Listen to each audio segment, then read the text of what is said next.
The Unnoticed Entrepreneur podcast is sponsored by Prowly, the all-in-one tool for PR experts. Hello and welcome to this episode of The Unnoticed Entrepreneur with me, Jim James. And today we are going all the way to Phoenix, Arizona to talk to Christian Espinosa, who's a multiple-time entrepreneur, book author, and creator of the book called The Smartest Person in the Room. Christian, welcome to the show.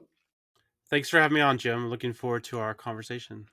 Well, me too, because, you've created multiple businesses. I think you mentioned 8 businesses, and we're going to talk about a number of things, including why a personal brand is so important for a serial entrepreneur. And you're going to tell us how you've done it. And also some lessons you've learned in building a cybersecurity company in the medical devices business, which you sold successfully after only 5 years of running it. So lots for us to learn from you today, Christian. First of all, you're a serial entrepreneur, and looking at your branded website, tell us, why do you think an entrepreneur needs a personal brand, and how should we go about building it? I think there's a number of reasons. One is if you build up a company and sell the company, then that brand goes away. So you're kind of starting over if you don't already have your personal brand and personal website. The other reason is forward thinking. A lot of entrepreneurs have a message or a vision. So if you've already created a personal brand and you want to write a book, then you can leverage the contacts you've got along your journey, and then you've already created a little bit of a following, especially if you launch a book and other things that are tied in my own journey versus the companies I have created or am creating now. So, Christian, I love the idea that as an entrepreneur, you've got a journey and then you start, businesses and move on from them as you go along. How do you recommend that an entrepreneur doesn't distract from the business that they're building with their personal brand? Obviously, we've got with Musk and Twitter, how a personal brand can detract from the performance of the company brand. How have you accomplished that?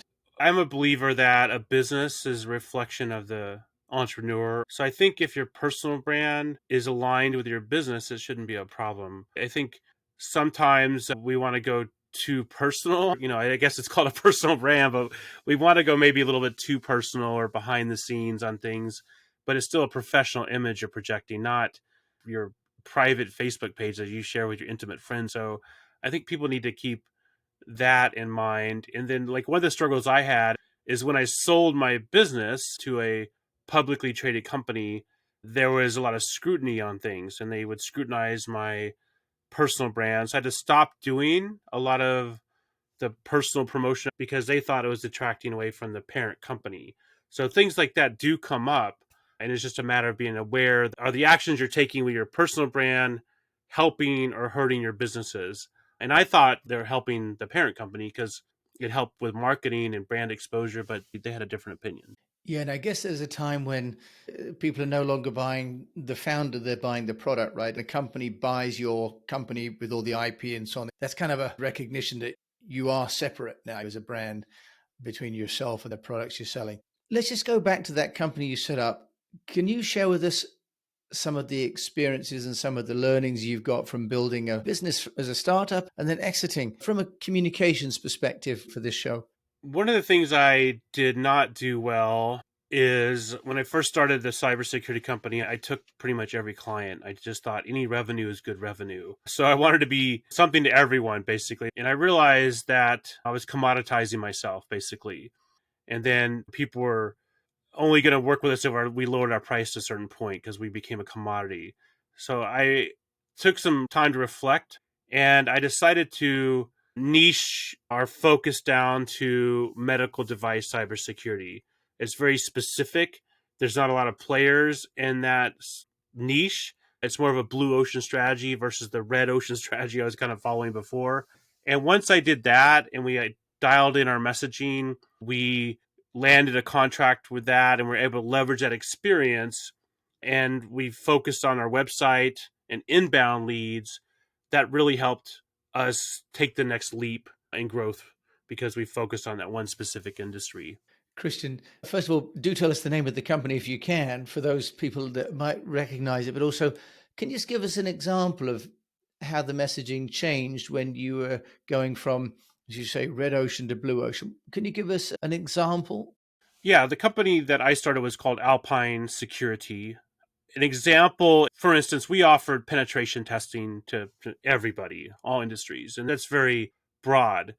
But when I narrowed it down to medical device manufacturers, I used this framework called the StoryBrand Framework, where it forces you to understand like who your character is, who your customer is, what the real problems they have, the external problems, the internal problems, the philosophical problems, and it positions you as a guide to come in and help them solve that problem. But you have the empathy and the authority and the understanding of the problem.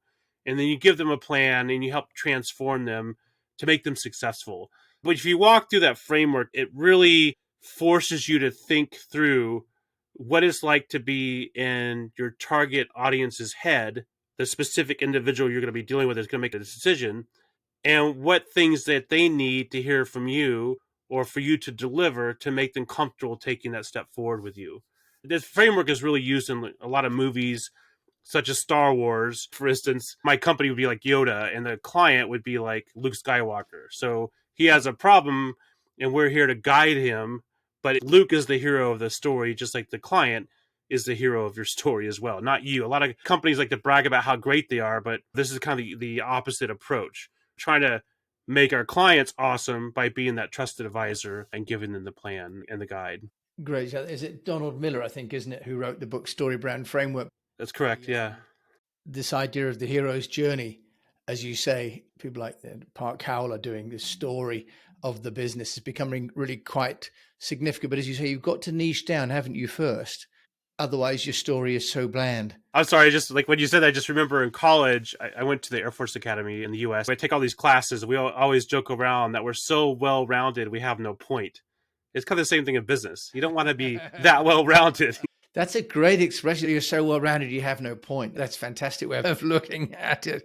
So, Christian, how quickly did the business turn around once you decided to do medical device security?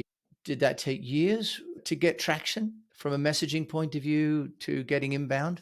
It wasn't years, it's gradual. It wasn't like a light switch that just flipped on. Within a year, I would say we gained a lot of traction. So once we got one big client, we asked for referrals from them because it's a small industry. And then we focused a lot on the website. Once you understood that hero's journey, the pain points, the requirements, what the problems we're trying to solve, we could write blogs about that or to speak about that. And that resulted in us becoming like ranked number one in Google when somebody typed in medical device cybersecurity, which I'm a massive fan of inbound leads. They're much more effective than like outbound reach. Really, really interesting. As you say, once you've defined the journey for your customer, you could write the content from their perspective, right? Rather than writing your own narrative or even wondering what to write. Often people aren't sure what to write next. And I think what you're saying is that the customer's journey gives you some clues on what you could be writing or making videos about. 100%. Yes. It gives you clarity, the challenges that they're facing and what they're trying to get resolved and what their day looks like and how they feel about things and what would make them feel better. Now, you've also written a book about helping people with high IQ overcome low EQ.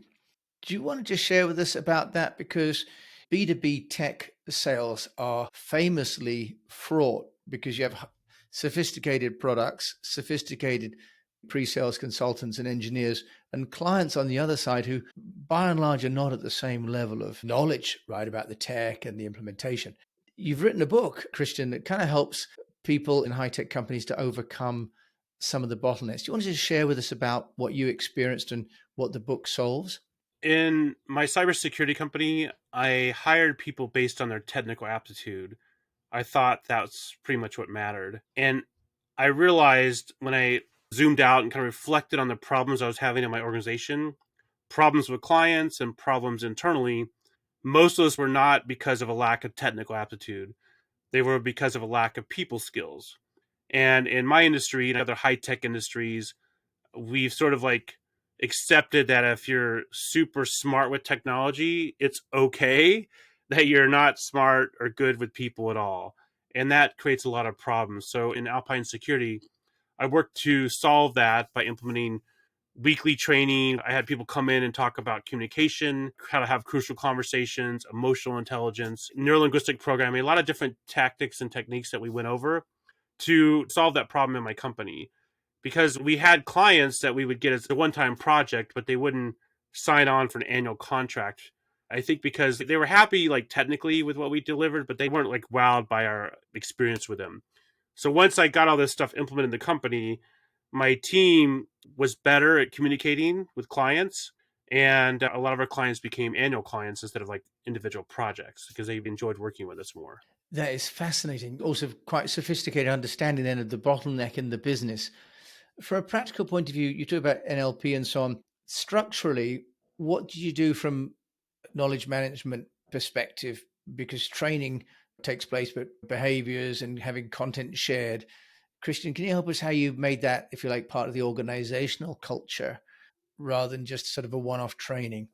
So I implemented my core values. I also realized that most of the problems I had in the company were a lack of core value alignment. I used to think core values were just taglines big companies put on the wall. Yeah. I do a lot of reflection. I think as an entrepreneur, it's important to zoom out of the scenario and look at the forest, look at where you're going, and look at what the obstacles are. And for me, I realized it wasn't just the people's lack of people skills. It was also I found frustrating when people didn't do certain things, and those certain things were the things that I valued. So I wasn't making hiring decisions based on a good cultural fit or alignment with my core values. I was just making them based on, oh, this person checks all the boxes technically. So when I was able to make that shift and start hiring people based on the core value alignment and then enforce that culture in the organization, then things started to get better. But it's not like it organically just happens. You have to, as a leader in the company, enforce it. Like one of my core values, for instance, was to listen carefully and respond clearly. If I have a salesperson that's not listening to the client and the problem they're saying, they're out of alignment with the core value. And somebody, typically me, had to say, hey, salesperson X or whatever, after a call, you weren't following our core values and we're probably going to lose that sale as a result. How interesting. And then you said that you were hiring and asking people to give an example. Could you give us an example? Because it'd be really useful from a practical point of view to know what that would look like. Yeah, as an example, one of our core values is own the problem, find the solution. That's one of them. So we would ask someone to describe a scenario where they ran into a problem and how they handled it and just see how they responded. We leave it pretty open. And the whole idea is if they didn't show any ownership of the problem and they just said, well, I had this problem, I just kind of threw my hands up, sort of like pointed externally for the solution versus taking ownership of it, then we realized that, they're probably not a good fit, or we'd have to ask a follow-on question for a little more clarity. Here's a question for you then, Christian. You talk about writing on the external content, on the blogs and the videos around the customer's journey. How did you reflect these values in your marketing materials, for example? How did you share with your clients and potential clients the values within the company they might encounter? Yeah, we shared the core values on our website. We shared them just by the way my staff carried themselves. I think that came across on our reports, on our meetings, on our organization. So it's like the core values should be part of everything in the organization. And it should be obvious based on interactions with my company that we value these certain things. Otherwise, if they can't see that or feel that, it's not being implemented properly. You managed to get the company acquired, for which congratulations. Could you give us an answer about how you went around finding the acquisition, or did they come to you? Yeah, that's an interesting question. So when I started the company, I'm kind of one of those ready, fire, aim people. I just take steps and start doing things. I didn't really have a great plan when I started the company. A couple years before I sold the company, I hired a consultant to do what's called a one-page strategic plan for the company, which sort of regimented the goals and the messaging, the sandbox we wanted to play in, our key performance indicators, all of that. And I don't know if it was because of that and how we kind of showed up and were organized as an organization after that, but people started reaching out to looking to buy the company, like within a year after we got really super organized. And I wasn't sure what I wanted to do, if I wanted to sell the company. But at this point, it was December 2020. I'd gone through COVID and had to lay off some people. And I started entertaining the offers. A lot of the time, just to understand what people were looking for. I just wanted to talk to them. It's kind of like doing an interview. I think you should interview with everybody to kind of get a feel for interviews. When the offer came in from CISO Global, it just felt like it was a good offer. It was a stock offer, not like a big cash up front, but it gave me an opportunity to join a company that was going public and go through that experience as well. I knew the CEO of the company, but indirectly through some other people, and it just seemed to align appropriately. Okay, that's a wonderful story. It's a really elegant way to move on as well. Christian Espinosa joining me from Phoenix, Arizona. In terms of getting noticed, what would you say would be the one piece of advice you'd give? I would say to focus on your messaging, and I'm sure there's other frameworks out there. The one I use is the Donald Miller one, the StoryBrand Framework. Just to walk through that really forces you to understand your client, their problems, how to have empathy for the problems, how to establish yourself with authority, what success looks like for them, what failure looks like for them, and how obviously you can provide the bridge to get there as a guide, but they're still the hero of the story. I think walking through that was the most important thing I did. That helped get us that business once we dialed the messaging. Christian, thank you so much for sharing that. It's a great reminder of just how powerful the story is, and putting your client as the hero of your own business story, just how important that is. Christian, if people want to find out more about you, where can they do that? ChristianEspinosa.com. That's my website. That's probably the best place. And I'm also on LinkedIn and all social media. My book is on Amazon and Audible as well. Wonderful. And of course, I'll put links to Christian in my show notes. So Christian, thanks for coming on the show and sharing your wisdom with myself and my fellow Unnoticed Entrepreneurs today. Thank you so much. Yeah, thank you, Jim. I appreciate it. So we've been listening to Christian Espinosa, a successful serial entrepreneur who's been sharing about how he's used really the power of story and communicating that, plus on the inside of the business, the power of values and values alignment within the team. I'll share this, of course, on the show notes and put contact details as well in the links. And until we meet again, if you could share this with a fellow entrepreneur, review the show if you get a chance, it really helps us. And until we meet again, just implore you to keep on communicating. Now, I'd just like to mention our sponsor for this show. The Unnoticed Entrepreneur podcast is sponsored by a company called Prowly. Prowly is an all-in-one software for leveraging your public relations activities. You can boost the media relations game for your business, find media contacts, send out press releases, and get more coverage while saving time and money on everyday tasks. Check it out, prowly.com.